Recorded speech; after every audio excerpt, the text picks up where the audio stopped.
नमस्कार, मैं Roopnarayan Sharma, Resonance PCCP division Hindi senior faculty, और आज हम आपको क्लास 10th की यात्रा कराते हैं। जो आपकी बुक है कौन सी, क्षितिज भाग 2।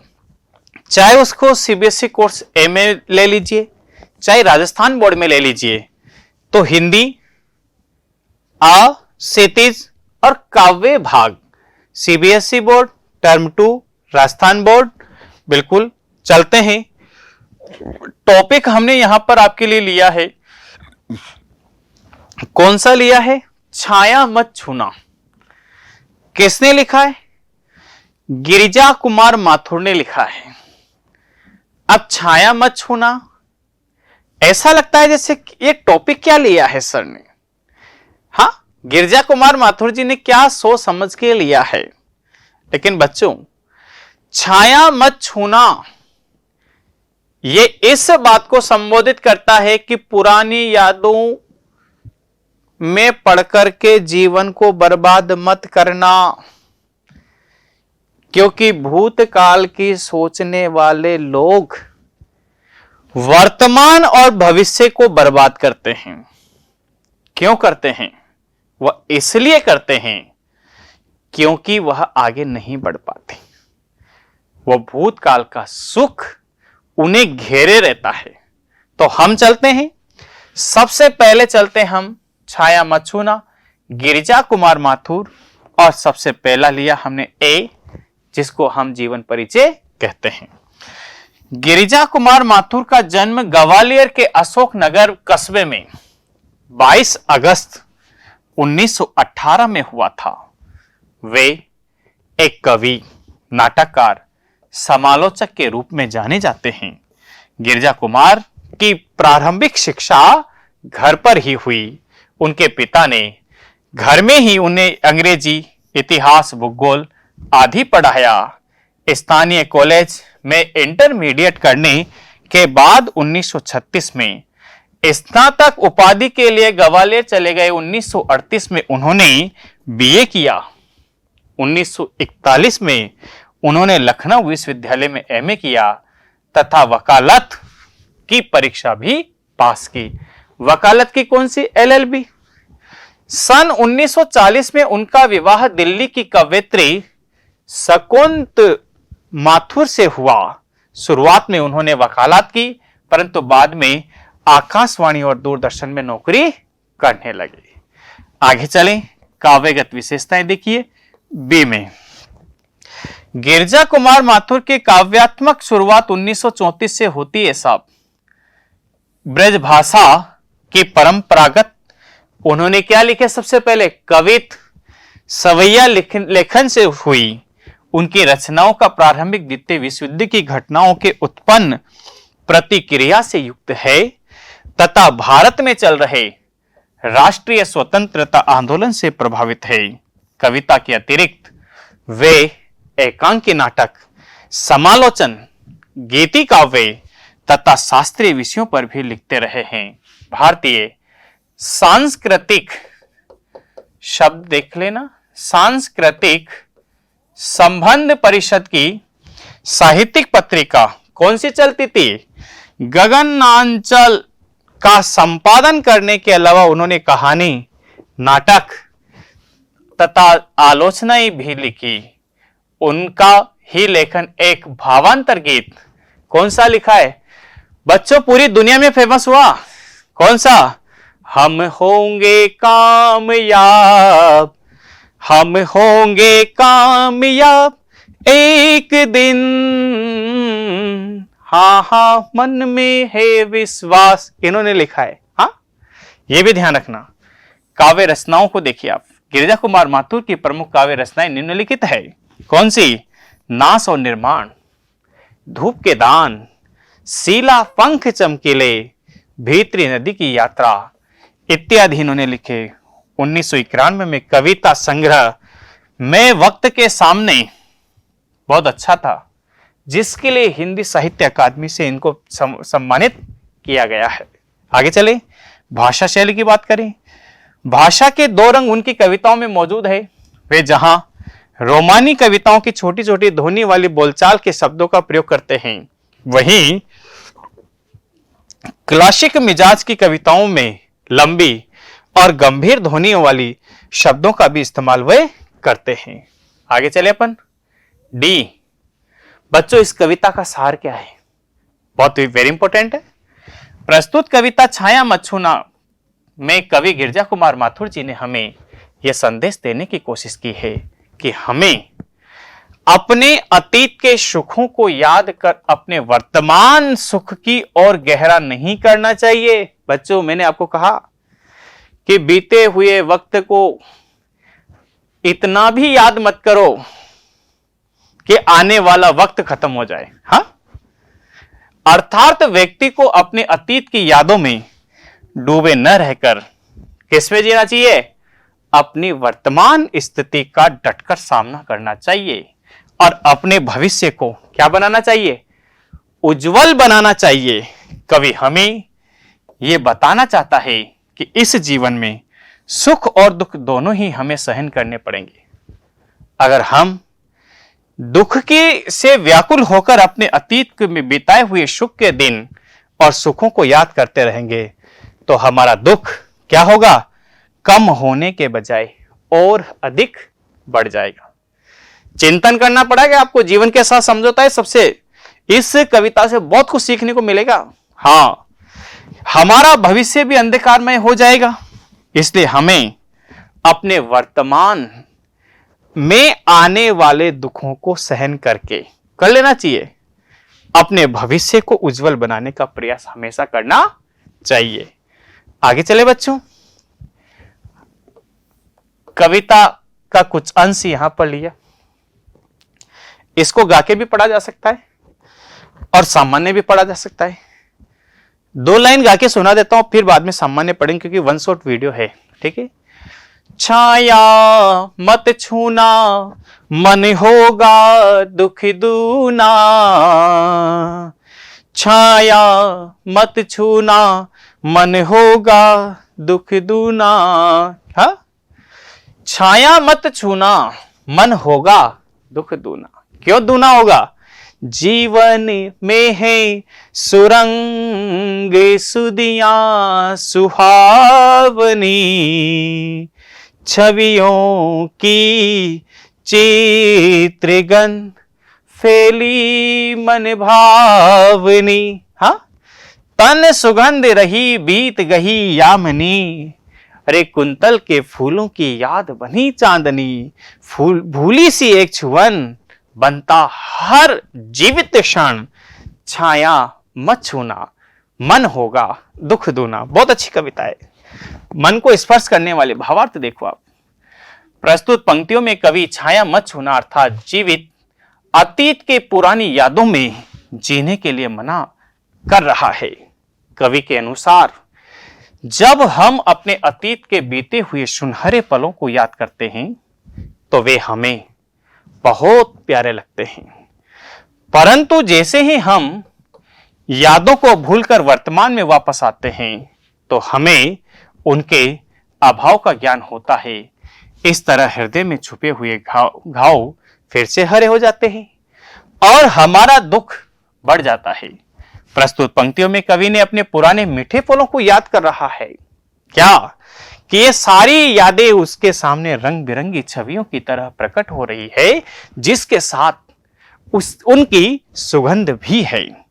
कवि को अपने प्रिय के तन की सुगंध भी महसूस होती है। यह चांदनी रात का चंद्रमा कवि को अपने प्रिय के बालों में लगे फूलों की याद दिला रहा है। इस प्रकार हर जीवित क्षण जो हम जी रहे हैं वह पुरानी यादों रूपी छवि में बदलता जाता है, जिसे याद करके हमें केवल दुख ही प्राप्त हो सकता है। इसलिए कवि कहता है कि छाया मत छूना, नहीं तो क्या होगा? मन का दुख और अधिक दूना हो जाएगा। यह अर्थात पुरानी यादों को याद मत करना, नहीं तो मन का दुख और दूना हो जाएगा। बच्चों, जो सेकेंड काव्यांश हमने यहां पर लिया है वह क्यों लिया? इसलिए लिया कि मानव को जीवन की सत्यता का पता ही नहीं है कि उसको क्या तो करना चाहिए और क्या नहीं करना चाहिए। केवल पैसा इकट्ठा करना ही वह अपने जीवन का उद्देश्य मानता है और अपने परिवार, रिश्तेदार, भाई बहन इन सबसे अलग होता दूरी बढ़ाता हुआ चला जाता है। उस पर लिखा गया है, क्या लिखा है कि यश है न वैभव, मान है न सरमाया, अरे जितना भी दौड़ा तो उतना ही भरमाया, प्रभुता का क्षण बिंब केवल मृग कृष्णा तृष्णा है, हर चंद्रिका में छिपी एक रात कृष्णा है। ये क्री यहां पे लिख सकते हैं अपन, कृष्णा है। जो है यथार्थ कठिन, सत्य हमेशा कठिन होता है, जो है यथार्थ उसका तू कर पूजन, छाया मत छूना, नहीं तो क्या होगा, मन होगा दुख दूना। बहुत अच्छी है। इन पंक्तियों भावार्थ देखेंगे, इन पंक्तियों में कवि हमें यह संदेश देना चाहता है कि इस संसार में धन, ख्याति, मान, सम्मान इत्यादि के पीछे भागना व्यर्थ है। यह सब एक भ्रम की तरह है। कवि का मानना यह है कि हम अपने जीवन काल में धन, यश, ख्याति इन सब के पीछे भागते रहते हैं और खुद को बड़ा और मशहूर समझते हैं, लेकिन जैसे हर चांदनी रात के बाद एक काली रात आती है, उसी तरह सुख के बाद दुख भी आता है। कवि ने इन सारी भावनाओं को छाया बताया है, हमें यह संदेश दिया है कि इन छायाओं के पीछे भागने में अपना समय व्यर्थ करना ही अच्छा है। हम वास्तविक जीवन में कठोर सच्चाई को सामना कर डट कर करें। यदि हम वास्तविक जीवन की कठिनाइयों से रूबरू होकर चलेंगे तो हमें इन छायाओं से दूर चले जाने से दुख का सामना नहीं करना पड़ेगा। अगर हम धन, वैभव, सुख, समृद्धि इत्यादि के पीछे भागते रहेंगे तो इनके चले जाने पर हमारा दुख और अधिक बढ़ जाएगा। बिल्कुल। तीसरे नंबर का देखें, दुविधाहत साहस है। कविता की पंक्तियां है कि दुविधाहत साहस है, दिखता न पंथ कहीं, अरे देह सुखी पर मन के दुख का अंत नहीं। दुख है, अरे दुख है, न चांद खिला सर्द रात आने पर, क्या हुआ जो खिला फूल, क्या रस वसंत जाने पर। जो न मिला, अरे जो न मिला क्या कर, उसको तू कर भविष्य वरण, जो न मिला भूल उसे कर तो भविष्य वरण, क्योंकि छाया मत छूना, मन होगा दुख दूना। हाँ, क्या कह दिया, भावार्थ देखो आप। कवि कहता है कि आज के इस युग में मनुष्य अपने कर्म पथ पर चलते चलते जब रास्ता भटक जाता है तो उसे जब आगे का रास्ता दिखाई नहीं पड़ देता तो वह अपना साहस खो बैठता है। कवि का मानना है कि इंसान को कितनी भी सुख सुविधाएं मिल जाए वह कभी खुश नहीं रह सकता, अर्थात वह बाहर से तो सुखी दिखता है पर उसका मन किसी न किसी कारण से दुखी हो जाता है। कवि के अनुसार हमारा शरीर कितना ही सुखी हो परंतु हमारी आत्मा में दुख के कोई सीमा नहीं है। हम तो किसी भी छोटी सी बात पर खुद को दुखी कर बैठ जाते हैं, फिर चाहे वे शरद ऋतु के आने पर चांद का न खिलना हो या कि फिर वसंत ऋतु के चले जाने पर फूलों का खिलना हो। हम इन सब चीजों में के विलाप को दुख के क्या करते हैं, खुद को दुख का ही कारण कर समझ बैठते हैं। इसलिए कवि ने हमें यह संदेश दिया है क्या, कि जो चीज हमें ना मिले या फिर जो चीज हमारे बस में ना हो उसके लिए खुद को दुखी करके चुप बैठे रहना कोई समाधान नहीं है। जो नहीं है ना छोड़ दो, जो है उसको अपनाओ। बल्कि हमें यथार्थ होता है सत्यता कि कठिन परिस्थितियों में डटकर सामना करना चाहिए एवं एक उज्जवल भविष्य की कल्पना करनी चाहिए। आगे चले बच्चों, वस्तुनिष्ठ प्रश्न देखेंगे। बहुत वेरी इंपॉर्टेंट प्रश्न है कि जब मनुष्य का मन दुविधाओं से भर जाता है तो क्या होता है। तब वह रोने लगता है, पहला घर से भाग जाता है दूसरा, वह लड़ने लगता है, तब उसे कोई रास्ता नहीं सूझता। बच्चों, ये भी गलत, ये भी गलत, ये भी गलत। सही आंसर, उसको रास्ता नहीं सूझता है। क्वेश्चन नंबर 2 देखो, वसंत के समय फूल न खिलने का आशय क्या है? समय पर फूल का न खिलना, सुख प्राप्त न होना, सूखा पड़ना, उचित अवसर का लाभ न मिलना। तो उचित अवसर का लाभ न मिलना हो जाएगा। आगे चले अपन, क्वेश्चन देखो आप, कवि जीवन में क्या पाने के लिए दौड़ता है? यश, धन, सुख, खुशी, इनमें से कोई नहीं। तो कवि जीवन में क्या पाने के लिए दौड़ता है? क्या पाने के लिए दौड़ता है? यश और धन पाने के लिए दौड़ता है वो। हाँ, ठीक है, तो ये दोनों हो सकते हैं। आगे है, किसे याद करके कवि के मन में मन भावना चित्रित होती है? मित्रों को, प्रकृति को, रंग बिरंगी यादों को। ये हो जाएगा, ये नहीं है, ये भी नहीं है, ये भी नहीं है। आगे चले, कविता में छाया का अर्थ है पुरानी मीठी यादें, परछाई, दुख तो और परेशानी, तो पुरानी मीठी यादें हो जाएगा। आगे चले बच्चों, एनसीईआरटी के प्रश्नों को देखते हैं अपन। देखिए, कवि ने कठिन यथार्थ के पूजन की बात क्यों कही है साहब? आंसर कैसे लिखते हैं, ये इसका उद्देश्य है कि कवि ने यथार्थ के पूजन की बात इसलिए कही क्योंकि यथार्थ ही जीवन की सच्चाई है। बीते समय के सुखद यादों में खोए रहने से वर्तमान का यथार्थ अच्छा नहीं बन जाता। वर्तमान में हमारे सामने जो भी परिस्थितियां हैं, उन्हें न स्वीकारना, उनसे पलायन करना कायरता के लक्षण है। हमें कठिन यथार्थ का साहस से सामना करना चाहिए तथा उन पर विजय पाते हुए आगे बढ़ना चाहिए। इससे भविष्य को सुंदर और सुखद बनाने का हौसला मिलता है। आगे चलें, प्रश्न नंबर 2 देखो आप। राजस्थान बोर्ड की हाफिली में पूछा गया प्रश्न है, सीबीएसई में कई बार पूछा गया प्रश्न है कि प्रभुता का शरण बिंब केवल मृग तृष्णा है, हर चंद्रिका में छिपी एक रात क्या है? कृष्णा है। यहां पर भी क्री लिखा हुआ नहीं है, तो कृष्णा है। समझ में आ गया आपको? उत्तर देखो आप, भाव यह है कि प्रभुता का शरण बिंब अर्थात बड़प्पन का एहसास एक छलावा था, ब्रह्म मात्र है जो मृग मारीचिका के समान है। जिस प्रकार हिरण रेगिस्तान की रेत में चमक को पानी समझकर उसके पास भागकर जाता है परंतु न पाकर निराश होता है, इसी बीच वह अन्यत्र ऐसी ही चमक को पानी समझकर भागता फिरता है। इसी प्रकार मनुष्य के लिए यह बड़प्पन का भाव एक छल बनकर रह जाता है। मनुष्य को याद रखना चाहिए कि चांदनी रात के पीछे अमावस्या अर्थात सुख के पीछे दुख छिपा रहता है। मनुष्य को सुख दुख दोनों को अपनाने के लिए प्रेरित रहना चाहिए। आगे चलें, क्वेश्चन नंबर 3 देखो, बहुत अच्छा प्रश्न है। छाया शब्द यहां किस संदर्भ में प्रयुक्त हुआ है? कवि ने उसे छूने के लिए मना क्यों किया है? अच्छा प्रश्न है कि छाया शब्द का प्रयोग कवि ने बीते हुए समय की सुखद यादों के लिए किया है।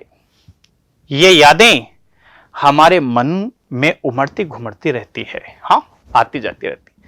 कवि हमें छूने के लिए इसलिए मना करता है क्योंकि इन यादों का से हमारा मन का जो दुख है वो कम नहीं होता, इसके विपरीत और बढ़ जाता है। हम उन्हीं सुखद पलों की कल्पना में अपना वर्तमान खराब कर लेते हैं। आगे चले बच्चों, क्वेश्चन नंबर 4 बहुत अच्छा क्वेश्चन है। कवि ने विशेषण के प्रयोग में अर्थ में विशेष से प्रभाव किया, जैसे कठिन यथार्थ। तो ऐसे तो यार बहुत सारे शब्द हैं, बिल्कुल है। सुधियां सुहावनी सुधियां, हाँ, जीवित क्षण, बीते हुए पल, दुविधा हत साहस, हाँ, ऐसे तो बहुत सारे। बिल्कुल अच्छा प्रश्न है। आगे चलें, ये भी हो जाएगा। आगे चलें, ये अच्छा है। क्वेश्चन नंबर 5, मृग तृष्णा किसे कहते हैं? कविता में इसका प्रयोग किस अर्थ में हुआ है? हाँ, मई जून महीने में चिलचिलाती गर्मी में रेगिस्तान में दूर से चमकती रेत पानी का भ्रम पैदा करती है। गर्मी में प्यास से बेहाल मृग उस चमक को पानी समझकर उसके पास दौड़ कर जाता है और निराश होता है। वहां से उसे दूर पर यही चमक फिर पानी का भ्रम पैदा करती है और वह रेगिस्तान में इधर उधर भटकता फिरता है। इस कविता में इसका प्रयोग बड़प्पन के एहसास के लिए किया गया है, जिसके कारण मनुष्य आजीवन भागता फिरता है। आगे चलें, आगे चलें। बीती ताई बिसार दे, जो बीत गया सो बीत गया भूल जा, आगे की सुध ले, आगे क्या होने वाला है अरे उसको समझ। हाँ, यह भाव कविता की किन पंक्तियों में आया है? बिल्कुल, किस में आया? जो न मिला उसे कर भविष्य का वर्ण, उसे हमेशा हमेशा के लिए भूल जा। आगे चले, 2 पेज और है बस, तो एक हो गया। आगे चले, अभ्यास प्रश्न पे चलते हैं अपन। बिल्कुल, अभ्यास प्रश्न वेरी इंपॉर्टेंट। मृग तृष्णा किसको कहते हैं? वो रेगिस्तान वाला अभी हमारे सामने आया था कि एक हिरण जब वह सूर्य की रेत पर चमकती हुई धूप को देखता है तो उसे पानी समझ बैठता है। वो दौड़ता जाता है, दौड़ता जाता है, दौड़ता जाता है, लेकिन उसको पानी कहीं भी नजर नहीं आता, उसको हताश ही रहना पड़ता है। इसी तरह से मनुष्य है, वह धन वैभव संपदाओं के पीछे दौड़ता है, लेकिन उसका अंत कहीं भी नहीं होता। बच्चों, छाया मत छूना, गिरजा कुमार माथुर ने इस कविता का संदेश क्या दिया है, क्या देती है ये कविता संदेश? ये कविता हमें ये संदेश देना चाहती है कि पुरानी स्मृतियों को याद करके वर्तमान और भविष्य को खतरे में मत डाल लेना। क्यों? क्योंकि ये कविता हमें ये संदेश देती है कि मनुष्य को हमेशा वर्तमान में जीना चाहिए और भविष्य आने वाले समय के बारे में चिंतनशील होना चाहिए, उसके बारे में सोचना चाहिए, ताकि उसका जीवन हमेशा सुखद बने। आगे चले बच्चों, छाया मत छूना कविता में कवि को यथार्थ को कठिन कहकर उसका पूजन। इसका मतलब क्या है? यथार्थ कठिन क्यों है? कि कटु सच्चाई है जीवन की, कि यदि किसी के वर्तमान में किसी को संघर्ष करना है तो चाहे उसे कितना ही हटे, लेकिन करना ही पड़ेगा। जिंदगी के साथ समझौते करने ही पड़ेंगे। अरे सुख आएगा उसको भोगना पड़ेगा, दुख आएगा उसको भी सहन करना पड़ेगा। यह है यथार्थ। क्वेश्चन नंबर 4, भूली सी एक छुअन हमारे जीवन में जीवित क्षण कैसे बन जाती है? भूली सी एक छुअन, अरे जिंदगी के सुख के पलों का एक स्पर्श मात्र हमारे वर्तमान को जकड़ लेता है, हाँ, और हमें आगे नहीं बढ़ने देता है, हमारे उत्साह को कम कर देता है। तो ये समझ में आया आपको? तो बच्चों, ये टॉपिक यहीं पर समाप्त होता है। ऐसी आशा है, ऐसी उम्मीद है कि आपको ये टॉपिक 100% समझ में आया होगा।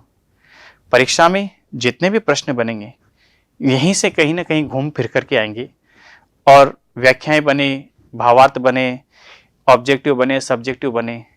तो यदि आपको ये टॉपिक समझ में आया, बिल्कुल आप लाइक करें, सब्सक्राइब करें और शेयर करें। धन्यवाद।